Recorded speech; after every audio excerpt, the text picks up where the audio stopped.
नमस्कार दोस्तों, मैं हूं अजय और आज हम लोग बात करने वाले हैं आपके पूछे कुछ इंपॉर्टेंट सवालों के बारे में जो कि आपने पिछले संडे की वीडियो में पूछे थे। वो सारे सवालों का जवाब आज हम लोग देंगे इस वीडियो में। और अगर अभी भी आपने कोई सवाल नहीं किया हो तो इसी वीडियो के नीचे कमेंट कर सकते हैं ताकि नेक्स्ट संडे की वीडियो में उसको हम लोग शामिल कर सकें। तो सबसे पहला जो सवाल है वो काजिम रज़ा का कहना है कि hello sir, I am a new trader और मेरा ये सवाल है कि अगर कोई कॉइन लिस्टिंग के समय $2 का है और उसके बाद धीरे धीरे वो डाउन हो गया और काफ़ी ज़्यादा डाउन हो गया, क्या वापस से वो $2 का जहाँ से ऑल टाइम हाई टच किया था फिर से वो जाता? बिल्कुल जाता है, कभी कभी समय लेता है और कभी कभी अगर उसका फंडामेंटली वो स्ट्रांग है तो कम समय में चला जाता है। तो जाता है बट समय लेता है और मोस्टली जब इतना लंबा वॉल्यूम आता है वो किसी अच्छे एक्सचेंज पर ही आता है। तो अच्छे एक्सचेंज पर है यानी कि वो टोकन एक्चुअल में फंडामेंटल है। तो ये सारी चीज़ों में मतलब मोस्टली 60% चांसेस होते हैं कि वो अपने फिर से ETH पर जाता है। नेक्स्ट सवाल है ऋषिकेश माथुर का कहना ये है कि मैं 20वीं बार सवाल पूछ रहा हूँ और आपका पूछना ये है कि क्ले नेटवर्क के बारे में कुछ बताइए, क्या फ्यूचर हो सकता है इसका। आप अभी जो मैंने जवाब दिया ना उसी से रिलेट ये कर रहा है, क्योंकि जब ये बाइनेंस पर लिस्ट हुआ था तो ETH अपना बहुत ज़्यादा हाई मतलब $4 तक टच किया था और आज की तारीख में बहुत ज़्यादा डाउन है। तो अभी क्योंकि ये ठीक ठाक टोकन है, थोड़ा सा समय लेगा और आपने अगर ETH पे ख़रीदा है तो अब तो बहुत समय लगने वाला है। नेक्स्ट सवाल है दानिश शेख का कहना है कि अगर सारे के सारे एक्सचेंज इंडिया से बाहर चले जाएंगे तो INR में विड्रॉल कैसे ले पाएंगे? आंसर ज़रूर देना है। तो देखिए अभी आज की तारीख में जो इंटरनेशनल एक्सचेंज है उसमें भी विड्रॉल INR में हो जाता है P2P के ज़रिए। तो P2P एक बेस्ट ऑप्शन है जिससे कि आप आराम से विड्रॉल ले सकते हैं, मतलब उसमें कोई टेंशन वाली चीज़ नहीं है। नेक्स्ट सवाल है सोनी का कहना है कि अजय जी मेरा सवाल ये है कि मैंने 50,000 जमा किया था और BTC लिया 55,000 हो गया। आप मतलब एक सिचुएशन क्रिएट कर रहे हैं। उसके बाद आपका कहना ये है कि 55,000 का BNB लिया, 65 के सेल कर दिया और 65 का उसके बाद बहुत सारा कॉइन लिया, बहुत सारा विड्रॉल नहीं किया, तो क्या मुझे प्रॉफिट पर टैक्स देना पड़ेगा? बिल्कुल देना पड़ेगा। आपने विड्रॉल किया है, नहीं किया, प्रॉफिट हो रहा है तो मतलब टैक्स के दायरे में आ गया। अब उसके बाद जब कभी भी आप विड्रॉल करेंगे तो उस ईयर का, जैसे मान लीजिए हमने आज अभी चल रहा है 22 चल रहा है सपोज, तो हमने अगर 21 में ट्रांजेक्शन किया है तो हमको उस समय का देना है।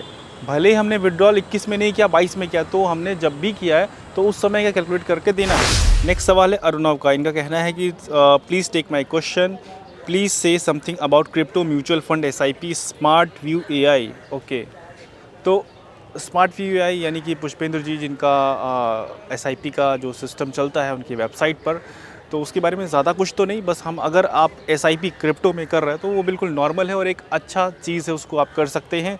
अगर SIP क्रिप्टो का मतलब यही है कि आप सपोज़ एडा है और एडा में हर मंथ 1,000 2,000 5,000 जो भी आपकी कैपेसिटी उस हिसाब से आप ऐड कर रहे हैं, तो ये बिल्कुल नॉर्मल और एक अप्रिशिएबल चीज़ है। उसको आप सिस्टमेटिक वे से आप कर सकते हैं, उसमें कोई भी दिक्कत नहीं है। नेक्स्ट सवाल है प्रतीक का, कहना है कि please make a video on abroad crypto opportunity like crypto friendly countries, job, lifestyle, expenses, accommodation, expenses, visa and all, जो कि क्रिप्टो की जो सर्च कर रहे हैं उनके बारे में कुछ हेल्प कर सके। बिल्कुल इसके बारे में एक डेडिकेटेड वीडियो लाऊंगा ताकि काफ़ी डिटेल में जो एक्चुअल में लोगों को फ़ायदा हो उसके बारे में हम लोग उस वीडियो में बात करेंगे। नेक्स्ट सवाल है मोहम्मद इलियास का कहना है कि एडा के बारे में क्या वो अपना ऑल टाइम हाई फिर से टच कर सकता है?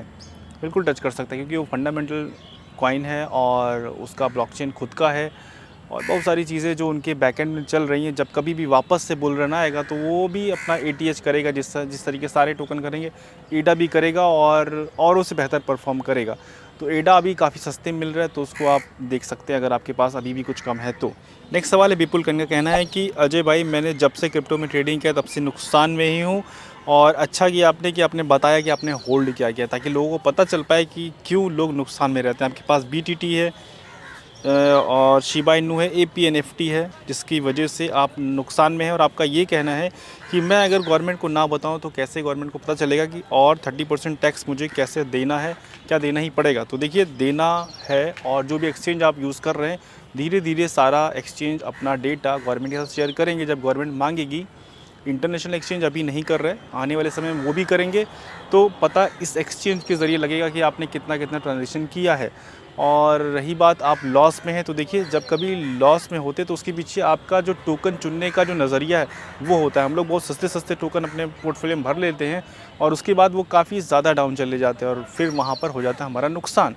जब मार्केट कवर करती है तो हमारा पोर्टफोलियो कवर ही नहीं करता है, तो इस वजह से नुकसान होता है। नेक्स्ट सवाल है अमर कुमार का, इनका सवाल ये है कि जब से ये मार्केट में देख रहे हैं तब से मतलब जनवरी से मार्केट 5 से 6% बढ़ती है और अगले ही दिन मार्केट डाउन हो जाती है। तो ये जो फ्लक्चुएशन, इसको हम लोग बोलते हैं साइड वे, और ये इसलिए आता है जो नया नया ट्रेडर आया है ना, वो फ्रस्ट्रेट होकर भाग जाए।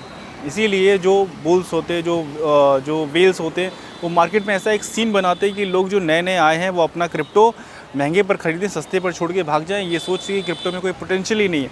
और यकीन मानिए, जिस दिन भी कभी भी आप सेल करें, आप देखते होंगे मार्केट अप हो गई। तो इसी तरीके का सीन ऑल ओवर भी होता है कि ऐसा सीन बनाया जाता है, ऐसा सीन बनाया जाता है, क्रिप्टो कभी भी पोटेंशियल ही नहीं है। और जिस दिन भी हम लोग थक हार कर छोड़ के भाग जाते हैं, उसी दिन मार्केट बहुत ज़्यादा हाई पहुँच जाता है। तो यहाँ पर इसी चीज़ का काम है, पेशेंस का काम है, धीरज का काम है, और आप इससे ही विनर हो सकते हैं। नेक्स्ट सवाल है मिस्टर जेडी का। इनका कहना है कि बिटकॉइन की 21 मिलियन सप्लाई, जिसमें से 19 मिलियन अभी सर्कुलेट हो चुकी है, 2 मिलियन जो बची है उस पर काफ़ी समय लगेगा, यानी लगभग 140 साल अभी लगेगा इस 2 मिलियन को माइन होने में। लेकिन उसके बाद क्या होगा? क्योंकि भाई हम लोग फ्री हैं, हम लोग सोच सकते हैं कि उसके बाद क्या होगा। उसके बाद जो माइनर है वो नेटवर्क को क्यों सपोर्ट करेंगे? देखिए, जो भी बिटकॉइन का जो नेटवर्क है उसमें भी बदलाव किए जा सकते हैं। इस पर भी पूरी तरीके से एनालिसिस हो चुका है। एक बार हमने इस पर वीडियो में डिस्कस भी किया था, ऊपर आई बटन में वीडियो आ रही है, इसमें 21 मिलियन के बारे में बताया था। तो उसमें भी चेंजेस किए जा सकते हैं, जो भी उसका जो सिस्टम है, जिस समय इसका चल रहा है, उसमें भी बदलाव किए जा सकते हैं। कोई ऐसा नहीं, सब कुछ मैन मेड है, तो man made any time changeable है, मतलब इतना ईजीली नहीं चेंजेबल है। नेक्स्ट सवाल है हितेश महेश्वरी का। कहना है अजय सर गुड मॉर्निंग, मुझे एक बात पूछना चाहता हूँ आपसे, अगर बाइनेंस पर क्रिप्टो करेंसी खरीदते हैं तो क्या वहाँ भी इंडियन सरकार की नॉलेज में आएगा? बिल्कुल आएगा, अभी इस समय नहीं, इमीडिएटली नहीं, लेकिन हाँ कुछ समय के बाद उनकी जानकारी में इसका भी डेटा शेयर होगा। और हो सकता है जिस तरह binance.com है, binance.us है, binance.srg है, उसी तरह binance.in भी देखने को मिले आने वाले समय में। नेक्स्ट सवाल है मोहम्मद शैजी का। इनका कहना है कि sir please pick my question, Binance पर आईडी बना रहा हूं बट आईडी वेरिफिकेशन नहीं हो रही फ्रंट कैमरे से, और आपने फ़ोन भी चेंज किया है, मैकबुक, आईफोन 12 सब पर कोशिश कर चुके हैं। उसमें क्या होता है कि वो हर बार अलग अलग चीज़ें बोलता है। वो कभी कभी बोलता है कि आँख ब्लिंक कीजिए, कभी बोलता है गर्दन इधर उधर कीजिए। तो वो चीज़ें ध्यान से समझिए। अगर कोई आप उतना नहीं समझ पा रहे तो किसी को बिठा लिए, उस पर देखिए क्या वो बोलता है। हर बार वो रैंडम अलग बोलता है, तो हम यहाँ से नहीं बता सकते कि क्या वो एग्जैक्टली बोलता है। मतलब कभी गर्दन हिलाना, कभी आँख हिलाना, कभी ऊपर नीचे करना, कभी कुछ एक्स्ट्रा करना, उसके बाद ही आपका वेरीफाई होगा। और कोशिश करिए उस समय आपका फ़ोन का जो कैमरा है बहुत ज़्यादा क्लीन हो, साफ़ हो, और मतलब अच्छा फ़ोन हो। अगर 12 है तो उसमें तो काफ़ी अच्छा ये सारी चीज़ें हो सकती है। नेक्स्ट सवाल है उवैस माजिद का। इनका कहना है कि spell token and BTTC better है लॉन्ग टर्म होल्डिंग के लिए। तो देखिए, आपको लॉन्ग टर्म होल्डिंग करना है तो उसके लिए आप ये सोचिए कि आप पीतल लेके चलेंगे 10 किलोमीटर दूर, या फिर कोई अच्छा मेटल। तो वही चीज़ है, मतलब अगर आपको लॉन्ग टर्म होल्डिंग ही करनी है तो फिर टॉप 10 में आइए, जो भी टॉप 10 के अंदर टोकन है उन सबको होल्ड कीजिए। लॉन्ग टर्म होल्डिंग का मतलब होता है आपको मोस्ट फंडामेंटल टोकन चुनना है, क्योंकि आप अपने लिए चुन रहे हैं, अपने पड़ोसी के लिए थोड़ी नहीं चुन रहे। तो वहाँ पर कॉइन्स अच्छे से अच्छे चुन के रखने, और BTTC ये सब एक मौके पर पंप होते हैं। तो ये बिल्कुल चीज़ है। उसके बाद नेक्स्ट सवाल है अनुराधा का। इनका कहना है कि होल्डिंग से करोड़पति बन सकते हैं। बिल्कुल सही, एग्जैक्ट। अगर किसी को क्रिप्टो करेंसी ट्रेडिंग कम आती है, नहीं आती है, तो चुपचाप से अच्छे टोकन टॉप 50 के अंदर वाले जो इस समय पहुंच चुके हैं उनको लेकर आप होल्ड कर सकते हैं। एकदम इजी रास्ता है, मतलब कोई भी दिमाग नहीं लगाना है। जो चीज़ें चल रही हैं सबके बारे में अवेयर रहिए, अपडेट रहिए, और सिर्फ होल्डिंग करिए, सबसे बेस्ट तरीका ये है। नेक्स्ट सवाल है तिलक का। इनका कहना है कि bro would you describe how the NFT work, is this like a crypto, like if we hold NFT then did its price increase, और हाउ इट वर्क।